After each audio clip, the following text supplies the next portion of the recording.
Assalamualaikum warahmatullahi wabarakatuh. Innal hamdalillah nahmaduhu wa nasta'inuhu wa nastaghfiruh wa na'udzu billahi min shururi anfusina wa min sayyiati a'malina. May yahdihillahu fala mudilla lahu wa may yudlilhu fala hadiya lahu. Allahumma shalli wa sallim wa barik ala sayyidina Muhammad wa ala alihi wa ashabihi ajma'in. Qala an-nabiy sallallahu alaihi wasallam, kam min sha'imin laisa lahu min siyamihi illa al-ju' wal 'atshu. Wa qala aidan, khamsun yuftirna as-sha'ima, al-kadhibu wal ghibatu wan namimatu wan nadru bi syahwatin wal yaminul kadhibatu. Amma ba'du. Kepada yang terhormat masyayikh Tashwiqut Thullab Salafiyah Kudus, segenap rekan-rekan seangkatan, kakak angkatan, di bawah angkatan, yang semuanya mudah-mudahan selalu dirahmati Allah Subhanahu wa ta'ala. Pertama-tama mari kita panjatkan puji syukur kehadirat Allah Subhanahu wa ta'ala dengan kita mengucapkan alhamdulillah wa syukurillah, di mana pada detik ini Allah memberikan anugerahnya yang begitu banyak kepada kita semua, anugerah sehat wal afiat, wabil khusus adalah anugerah iman dan Islam, sehingga Allah memudahkan langkah kita untuk mendengarkan sekelumit tausiah ini. Mudah-mudahan Allah membalasnya dengan pahala yang berlipat-lipat. Amin ya rabbal alamin. Kedua kalinya salawat serta salam semoga tercurah kepada baginda Nabi Muhammad sallallahu alaihi wasallam, kepada para keluarganya, para sahabat, para tabi'in. Semoga tercurah sampai kepada kita semua, yaitu kita mendapat syafaatul uzma dari beliau dengan kita membaca sholawat. Allahumma shalli ala sayyidina Muhammad. Hadirin yang dirahmati Allah, memasuki hari ke-6 Ramadan di tahun 1444 Hijriah ini, Al-Fakir ingin sedikit mengurai tentang hadis yang terkait dengan masalah puasa ini. Yaitu ada sebuah hadis yang berbunyi sebagaimana dibaca dalam muqaddimah tadi, yaitu kam min shaimin laisa lahu min siyamihi illal ju' wal 'ashu. Yaitu banyak sekali orang yang berpuasa tetapi tidak mendapatkan imbalan apapun kecuali lapar dan dahaga. Kemudian Al-Fakir juga ingin mengaitkan hadis ini dengan hadis yang berbunyi khamsun yuftirna shaima, al-kadhibu wal ghibatu wan namimatu wan nadru bi syahwatin wal yaminul kadhibatu. Penting sekali Al-Fakir sampaikan, karena banyak sekali di antara kita ini puasa tetapi tidak mendapatkan pahala apapun, kecuali yang didapat hanyalah lapar dan dahaga.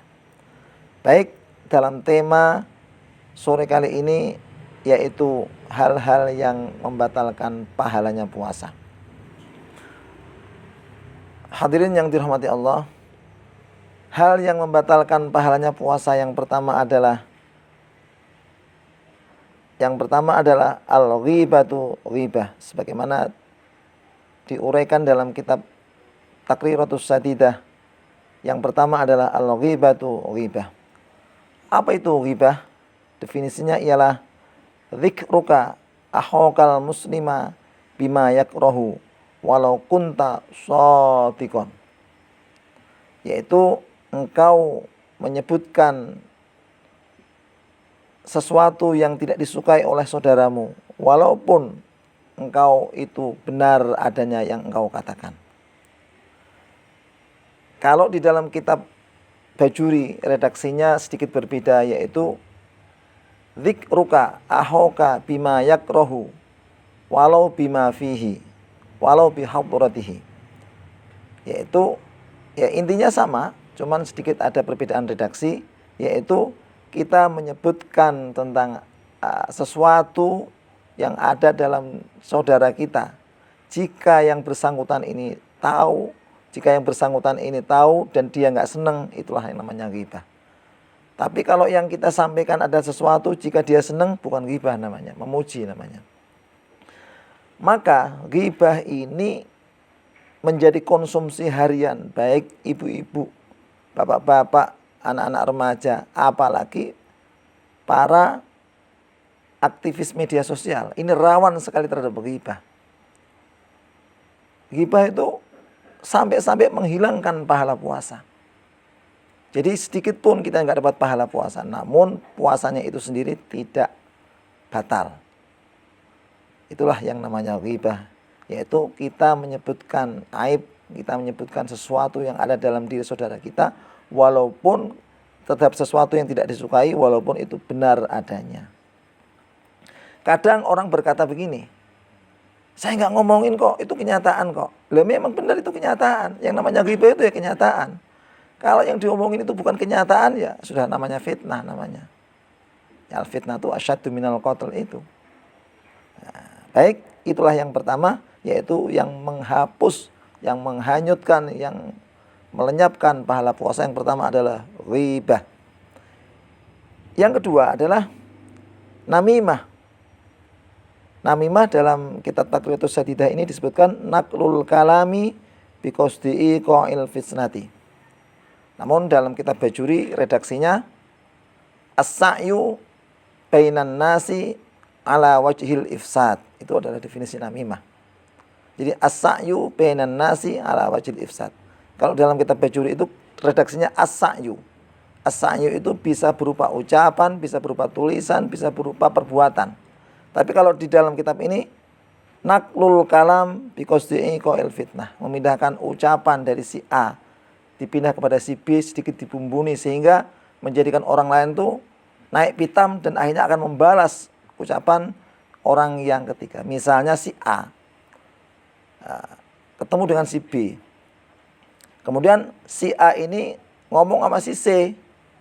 Si C, kamu tahu nggak? Si B itu ternyata ngomong sama kamu begini, ngomong sama kamu terhadap kamu. Ah, apaan tuh? Si C, dia itu pelit banget, dia itu nggak pernah ini, nggak pernah itu. Kemana-mana itu maunya pengen dijajanin, nggak mau jajanin. Maunya ditraktir, nggak mau traktir. Nah, otomatis si C ini akan kelabrak ulang, akan berbalik arah, akan menyerang. Enak aja, akan tentu saja si C ini akan menemui si B. Enak aja si B. Dulu siapa yang traktir? Waktu makan di rumah makan A, rumah makan B, rumah makan C. Ya kan begitu. Itulah yang namanya namimah. Dalam skala kecil, contohnya seperti itu. Dalam skala besar, kita melihat di media-media sosial, itu banyak sekali beredar terkait dengan praktek namimah ini. Nah, namimah ini sendiri, itu adalah mutlak dosa besar menurut kesepakatan para ulama. Namun, kalau ghibah seperti yang Al-Fakir sampaikan di pertama tadi, itu adalah menurut Imam Syafi'i, namimah itu jika yang dinamimai, ghibah ya, yang pertama kan ghibah tadi. Jika yang diomongin ini adalah orang biasa, dosanya dosa kecil. Namun jika yang diomongin ini adalah seorang ulama, seorang alim, seorang hafal Quran, dosanya dosa besar. Itu menurut Imam Syafi'i. Namun menurut Imam Malik, ghibah ini secara mutlak dosa besar. Baik yang diomongin ini adalah seorang ulama, seorang kiai, seorang ustadz, atau seorang biasa, atau orang yang menghafalkan Al-Quran, orang yang penghafal Al-Quran, itu dosanya mutlak dosa besar. Itu kalau ghibah. Nah, kalau namimah yang kedua ini adalah mutlak dosanya dosa besar. Ini menurut ittifaq ulama. Jadi kita melihat orang seringkali memotong-motong video. Antara Ustadz A dipotong, kemudian ditemukan dengan Ustadz B, dipotong lagi, di-share ke YouTube atau di mana-mana. Itu kan nanti akan timbul kekisruhan, timbul kegunjangan. Lah itulah yang namanya namimah. Dan jelas itu adalah masuk dalam namimah. Hati-hati para editor-editor video ini, hati-hati. Sering kali ini terjadi tapi Anda tidak sadar. Sehingga potensi namimah Anda kantongin tiap hari. Nah, itulah namanya namimah. Itu definisinya as-sa'yu bainan nasi ala wajhil ifsad. Itu yang ada dalam kitab Bajuri. Namun dalam kitab ini naqlul kalami biqasdi iqa'il fitnati. Gitu. Baik, itu yang kedua. Kemudian yang ketiga adalah al-kadzibu, dusta alias bohong. Bohong itu apa definisinya? Al-ihbaru bighairil waqi', memberitakan sesuatu, menyampaikan sesuatu tidak sesuai dengan kenyataannya. Itu namanya dusta, bohong, al-kadzibu. Nah, itulah di antara hal yang membatalkan pahala puasa. Apa berikutnya? Hal yang membatalkan pahala puasa yang berikutnya adalah an-nadru lima yahrumu au lima yahillu bisyahwatin ay yaltadzu bin nadri. Yang keempat yang membatalkan pahalanya puasa adalah melihat sesuatu yang diharamkan. Itu adalah otomatis pahala kita lenyap, namun puasanya tidak batal.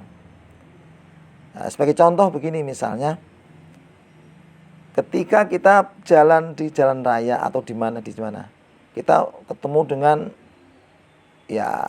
perempuan dengan pakaian-pakaian seronok, terbuka ininya itu, sehingga kita melihatnya astagfirullahaladzim dalam hati.